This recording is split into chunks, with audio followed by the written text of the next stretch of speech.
Hello everyone. Now I am with a new video with a new chapter, and the name of the chapter is Determination of Income and Employment. Inside this chapter, we will go through our first topic, that is meaning of aggregate demand. In short, we know it by the name AD. Now go ahead, know the meaning of it. So, it refers to the total value of final goods and services demanded in an economy in a year. एक साल में जब एक economy के अंदर कोई भी person demand करता है गुड्स की और सर्विसेज की, वो टोटल डिमांड एक साथ जब जोड़ी जाती है उसी को हम जानते हैं एग्रीगेट डिमांड के नाम से।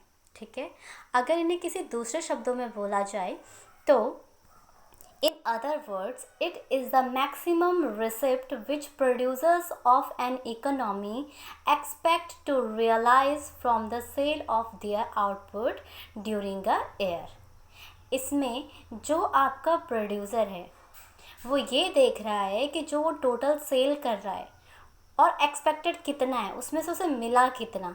तो जितना उसको मिला, जितना उसने एक्चुअल में एस्टिमेट, देखो क्या होता है कि कभी कोई पर्सन एस्टिमेट लगाता है कि मैंने इतना बनाया और मेरा इतना बिक जाएगा, तो ये उसने एस्टिमेट लगाया। अब रियल में जो उसका बिका कितना प्रोडक्ट, तो वही हुआ हमारा एग्रीगेट डिमांड। ठीक है, अब हम आगे बढ़ते हैं। इसके कंपोनेंट्स क्या क्या हैं, तो इसके 4 कंपोनेंट्स हैं। पहला है आपका प्राइवेट फाइनल कंजप्शन एक्सपेंडिचर। कौन करता है इसे? House hold. गुड्स और सर्विसेज खरीदता है हाउस होल्ड अपनी सेटिस्फैक्शन के लिए। ठीक है, दूसरा है हमारा गवर्नमेंट फाइनल कंजप्शन एक्सपेंडिचर। इसको थोड़ा देख लो। It refers to the expenditure incurred by the government on the purchase of goods and services. Government भी गुड्स एंड सर्विसेज खरीदती है, तो उसमें गवर्नमेंट कितना एक्सपेंडिचर कर रही है, that is your government final consumption expenditure. Next है आपका प्राइवेट इन्वेस्टमेंट एक्सपेंडिचर। ये फर्म करती हैं, ठीक है, कैपिटल गुड्स के ऊपर। जैसे सपोज दैट कोई फर्म कोई नई फर्म खुल रही है, तो उस नई फर्म को चलाने के लिए प्लांट एंड मशीनरी चाहिए होगा, लैंड एंड बिल्डिंग चाहिए होगा।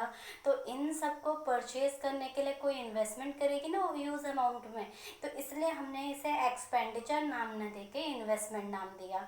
और दूसरी चीज़ अभी हमने पढ़ा प्राइवेट फाइनल कंजप्शन एक्सपेंडिचर। जो खर्चा कर रहा है कंजप्शन करने के लिए वो हाउस होल्ड है, लेकिन जो इन्वेस्टमेंट कर रहा है वो फर्म है। ठीक है, तो 4 चीज़ें क्लियर होने से पहले हमें 3 चीज़ें क्लियर हो चुकी हैं।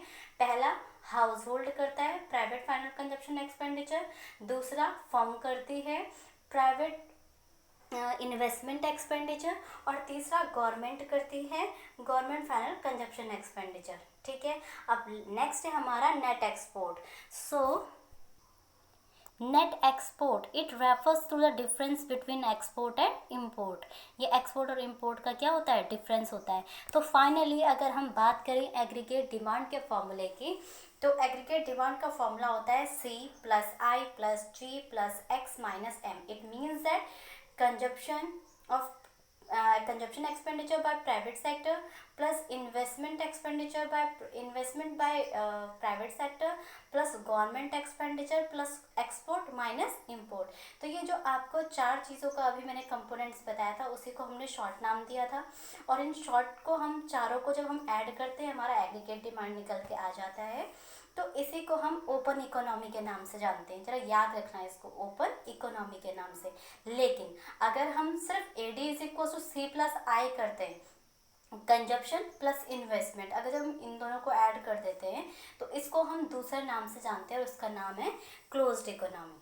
I hope you all have clear about that topic. Now moving towards our next topic, Keynes' general theory of employment has explained of level of income and employment. कीन ने जो एक थ्योरी दी थी जनरल थ्योरी ऑफ एम्प्लॉयमेंट, उसमें उसने income and employment को अपने खुद के अकॉर्डिंग एक्सप्लेन किया है। ठीक है। तो इसमें केन्स ने दो अप्रोचेस की बात कही। एक कही एग्रीगेट डिमांड अप्रोच, जिसको हम C+I के नाम से जानते हैं और क्लोज्ड इकोनॉमी के नाम से भी जानते हैं, और दूसरा है हमारा एग्रीगेट सप्लाई, जिसको भी हम C+S के नाम से जानते हैं। ये अप्रोचेस ही आपकी सबसे इम्पॉर्टेंट अप्रोचेस है। एक और है इसमें सेविंग एंड इन्वेस्टमेंट अप्रोच, ठीक है। टोटल मिला के दो अप्रोचेस है, AD एंड AS अप्रोच, और दूसरी है आपकी सेविंग एंड इन्वेस्टमेंट अप्रोच, ठीक है। तो आज जो हम डिस्कस करेंगे वो हम सिर्फ एग्रीगेट डिमांड की अभी मतलब aggregate demand and aggregate supply का सिर्फ एग्रीगेट डिमांड वाला पार्ट पढ़ने के लिए जा रहे हैं, ठीक है। तो इसमें हमने भी क्या पढ़ा, C+I मतलब consumption demand and investment demand पढ़ने जाएंगे। सो मूव ऑन करते हैं हम अपने टॉपिक की तरफ। तो सबसे पहले बात करते हैं हम कंजप्शन डिमांड की। Its main determinant is household income. A consumption function describes the relation between consumption and income. देखो, जैसे जैसे कोई आपका हाउस होल्ड पर्सन है, उसका डायरेक्ट रिलेशन कंजप्शन और इनकम के साथ होता है। कैसे? अगर मैं बात करूँ किसी पर्सन की, वो किसी कमोडिटी का कंजप्शन कर रहा है, ठीक है। अगर उसकी इनकम घटती है तो कंजप्शन कम कर देगा, और अगर उसकी इनकम बढ़ती है तो कंजप्शन बढ़ा देगा। इसका मतलब directly consumption demand is directly related with the income, ठीक है। नेक्स्ट टॉपिक है इसी का, consumption change at a constant rate as income changes. जैसे जिस रेट से इनकम बढ़ती है और घटती है या चेंज होती है, उसी रेशियो से हमारा कंजप्शन भी चेंज होता है, ठीक है। नेक्स्ट है आपका, even if income is zero some consumption still takes place, this is called autonomous consumption. ये बहुत इंपॉर्टेंट पॉइंट है आपका। देखो इसमें होता क्या है, ये कहा जाता है कि जो आपका कंजप्शन है वो कभी भी ज़ीरो नहीं हो सकता। ऐसा क्यों? ऐसा इसलिए माना जाता है कि सपोज दैट कोई पर्सन है, उसकी इनकम ज़ीरो है। जैसे आजकल की ही बात करूँ मैं कि कोविड-19 या जो आपका कोरोना वायरस चल रहा है, इसके कारण आपको दिख रहा होगा कि कई लोगों के रोज़गार ख़त्म हो चुके हैं, फैक्ट्रियाँ बंद हो गई हैं, फर्म्स बंद हो गई हैं, इंडस्ट्री बंद हो गई हैं, लोगों के पास रोज़गार नहीं है। तो अगर लोगों के पास रोज़गार नहीं है तो क्या उन्होंने खाना खाना छोड़ दिया, कंजप्शन करना बंद कर दिया? नहीं, आज के दिन पे भी वो कंजप्शन कर रहे हैं। तो जो वो जीरो इनकम, उनका कोई इनकम सोर्स नहीं है आज के दिन पे, वो कोई अर्न नहीं कर रहे हैं, तो तब भी वो कुछ ना कुछ कंजप्शन कर रहे हैं। तो जब कोई पर्सन, उसके पास कोई इनकम का सोर्स नहीं होता, तब भी वो कंजप्शन करता है, तो इसको कहते हैं हम ऑटोनॉमस कंजप्शन, ठीक है। सिंपल टर्म्स में अगर मैं कहूँ कि जब इंसान की इनकम ज़ीरो है, उस टाइम पे वो पर्सन कितना कंजप्शन कर रहा है, उसी को हम ऑटोनॉमस कंजप्शन कहते हैं। I hope doubt is clear ना। अब हम कंजप्शन फंक्शन या कंजप्शन डिमांड को कह सकते हो आप, एक इक्वेशन से सॉल्व शो करते हैं। तो इस इक्वेशन को हम कहते हैं C is equals to B या C बार प्लस BY, ठीक है। तो यहाँ पे क्या है आपका, सॉरी, इस इक्वेशन को हम जो डिनोट करेंगे, C is equals to A oblique C bar plus BY के नाम से इसे हम डिनोट कर सकते हैं। अब देखो, ये जो आपको स्मॉल a दिख रहा है या आपको जो C बार दिख रहा है, इसे जानते हैं हम किस नाम से, ऑटोनॉमस कंजप्शन के नाम से। B मीन्स होता है मार्जिनल प्रोपेंसिटी टू कंज्यूम, और Y मीन्स होता है इनकम, ठीक है। B क्या है, MPC। अब देखो यहाँ पे उसने कहा C, जो आपका मेन C है, जो आपको ये दिख रहा होगा, ये क्या है, C is equal to consumption expenditure by household, कि एक हाउस होल्ड कहाँ कहाँ कितना कितना एक्सपेंडिचर करता है। तो इसको हम दो पार्ट में डिवाइड कर देते हैं। एक होता है हमारा ऑटोनॉमस कंजप्शन, एक होता है हमारा इंड्यूस्ड कंजप्शन। तो सबसे पहले हम ऑटोनॉमस कंजप्शन की बात करें। आई होप आप सभी को समझ में आ गया होगा।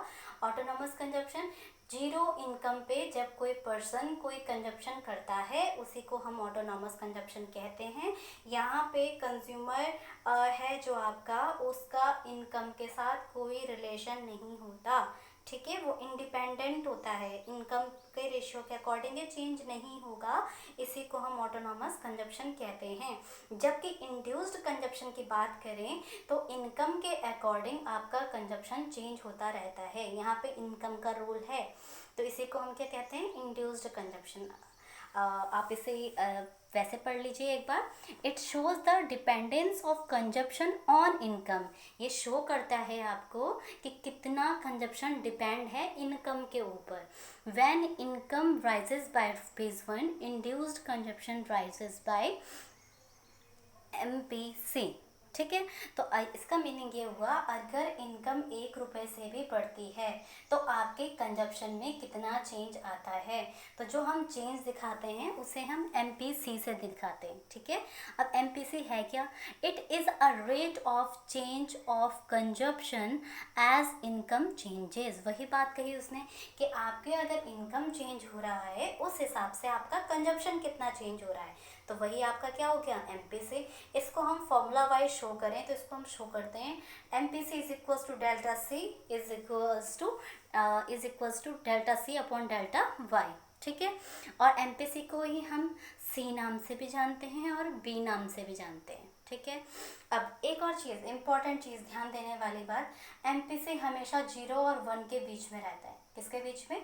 0 और 1 के बीच में। कौन? MPC। ठीक है, ये चेंज तो होता है लेकिन 0 और 1 के ही बीच में चेंज होता रहता है। इसका भी एक रूल है, हम फर्दर आगे पढ़ेंगे, बट फिलहाल के लिए आप बस इतना समझ लो कि जो MPC प्लस MPS होता है इक्वल्स टू 1 होता है, इसीलिए MPC हमेशा 0 और 1 के बीच में रहता है। ये फर्दर मैं आपको आगे समझाऊंगी नेक्स्ट टॉपिक में।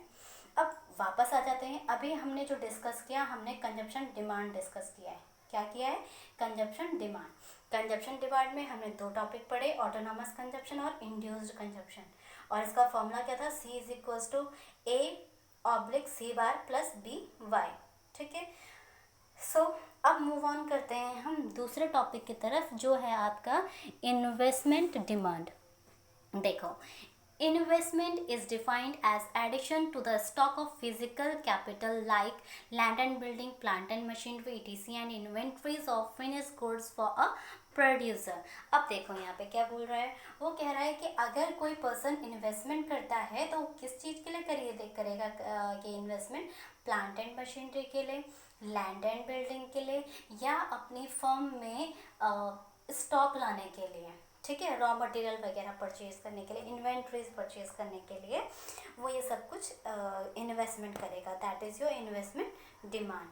आगे पढ़ते हैं, investment decisions by producers such as whether to buy a new machine depend to a large extent on the market rate of interest. However, for simplicity, we assume here that the firm plan to invest the same amount every year. We can write it as I is equals to I bar।